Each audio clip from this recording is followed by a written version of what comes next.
Alors voilà, nous sommes dans une voiture qui roule toute seule, une sorte de Google Car à la française.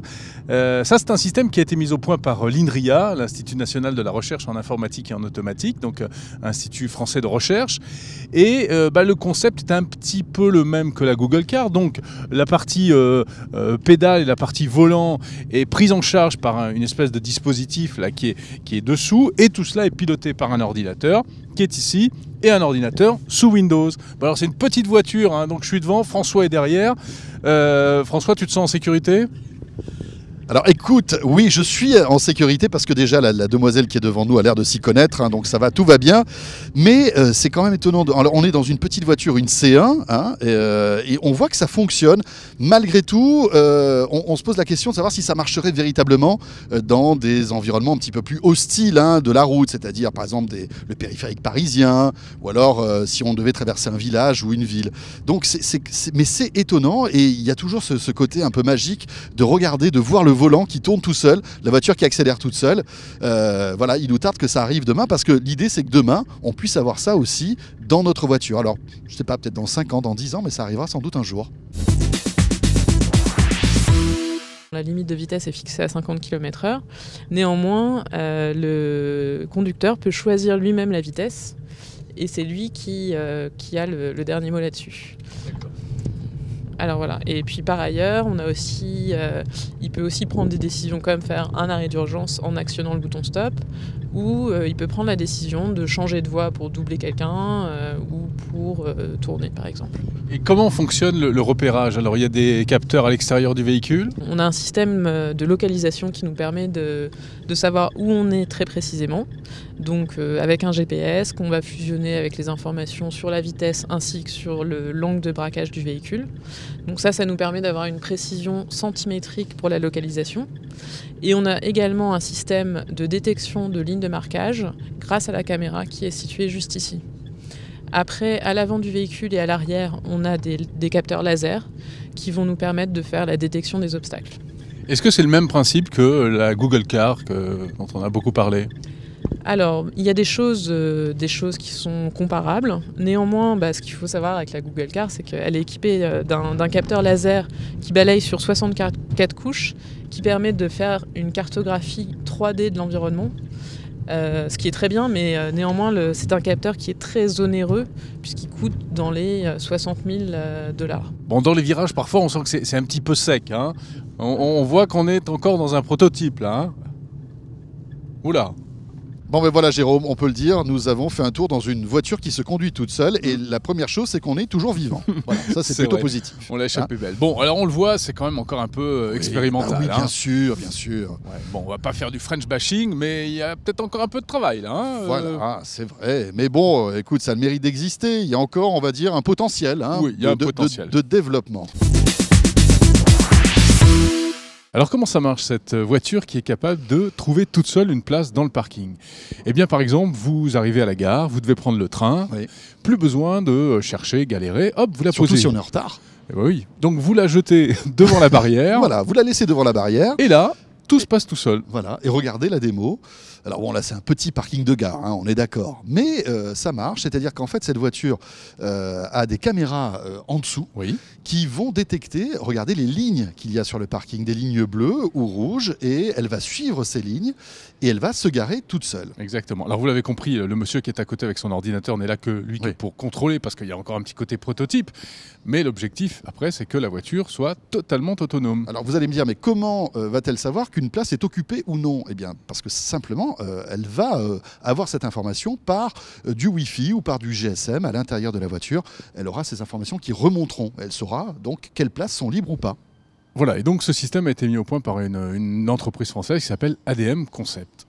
Inversement, quand vous revenez de vos courses ou que vous revenez de votre trajet en train, vous appelez le parking, la station, avec votre smartphone, et le temps que vous arriviez, la voiture quitte sa place de stationnement et vient se positionner à la place où elle est ici, prête à partir. Et la barrière se referme derrière elle. Bon alors c'est super tout ça, mais quand est-ce que ça pourra arriver ? Eh bien pas de date encore à vous donner, mais on pourrait imaginer que en fait ce système soit une option qu'on pourrait rajouter lorsqu'on achètera notre voiture dans peut-être 5 ans.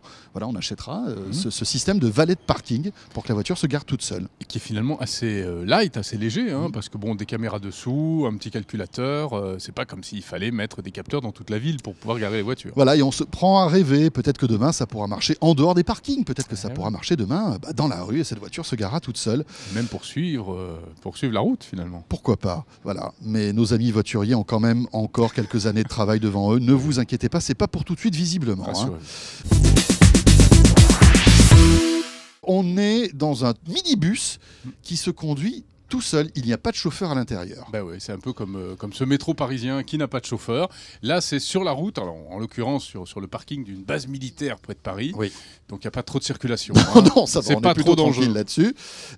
Et alors, c'est déjà en fonction, ce système-là. Ouais. En fait, à Clermont-Ferrand, on peut se balader dans certains coins avec ce genre de véhicule électrique.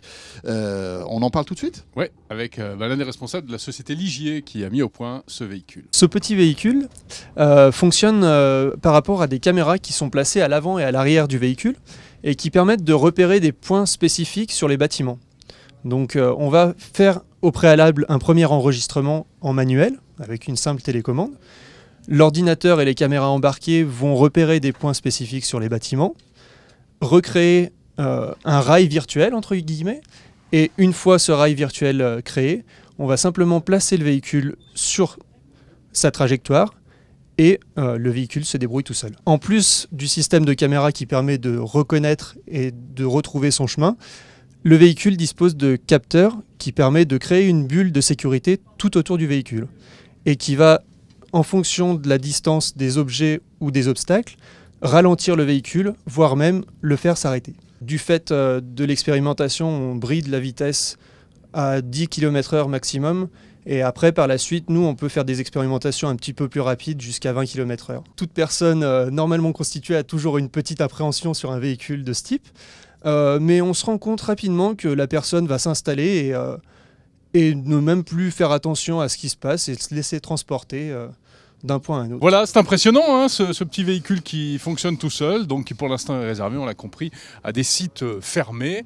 Mais un jour, ça va peut-être se développer au-delà. Oui, encore une fois, ce qui est intéressant, c'est que là, on se rend compte que vraiment c'est assez limité, mais petit à petit, je pense que les ingénieurs pourront permettre des trajets sur de plus longues distances, dans des conditions de circulation peut-être plus denses. Et c'est intéressant de voir comment tout ça évolue. Voilà, bye bye la petite voiture sans pilote.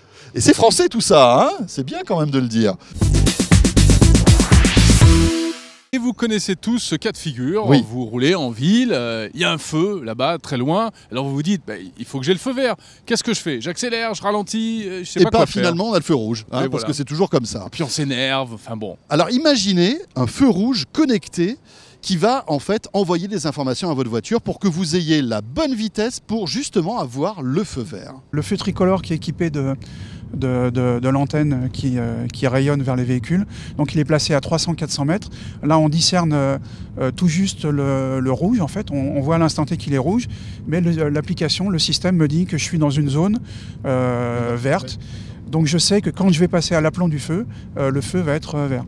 Donc là je peux caler vraiment ma vitesse pour la plus stable possible. Et là vous voyez le feu vient de passer au vert.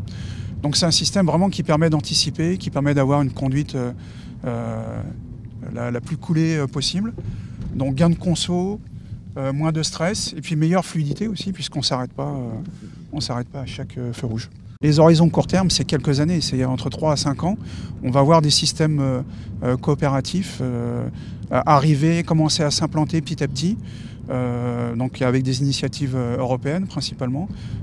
D'ici quelques années, il y aura certains véhicules qui seront équipés de ces systèmes-là.